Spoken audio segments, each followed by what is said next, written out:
On continue avec Madame Elisabeth Doineau du groupe Union Centriste. Je vous en prie, chers collègues. Merci madame la présidente, monsieur le ministre, chers collègues.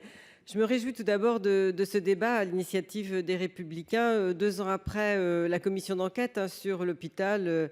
Voilà, ce sont les urgences. Je ne sais plus quel était le terme, mais c'était tout à fait déjà intéressant de voir que nous exprimions les uns les autres et je salue les propos de chacun d'entre nous. En fait, ce sont les expressions différentes des Français, l'expression de leurs angoisses et nous devons y répondre. Alors c'est vrai qu'on doit se dire aussi que nous avons une mission les uns et les autres, que nous soyons au gouvernement ou pas, c'est-à-dire la mission de ne pas dévaloriser les métiers qui exercent au sein de l'hôpital, mais aussi de trouver les solutions. Et il me semble que les solutions, il va bien falloir les trouver.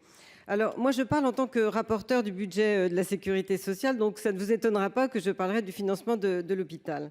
L'Ondam pour 2024 a été voté à près de 255 milliards d'euros et ça a été dit, et sur ces 255 milliards d'euros, 105,6 milliards ont été consacrés aux établissements de santé. On pourrait se dire, chers collègues, que c'est colossal. En réalité, la situation n'est pas confortable et on vient d'en avoir justement quelques expressions. Or, nous connaissons donc toutes les difficultés. Elles ont été rappelées par le président Philippe Mouiller et par un certain nombre d'entre vous. Le déficit des hôpitaux a atteint en 2022 et en 2023 des records successifs, atteignant le milliard d'euros. Et malgré cette somme, les hôpitaux d'excellence que doivent être nos CHU ont subi l'an dernier un déficit de 1,2 milliard d'euros.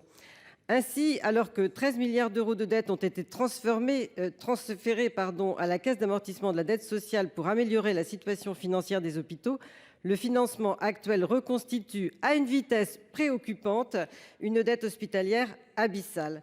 Alors, monsieur le ministre, qu'allons-nous faire? Merci, chers collègues.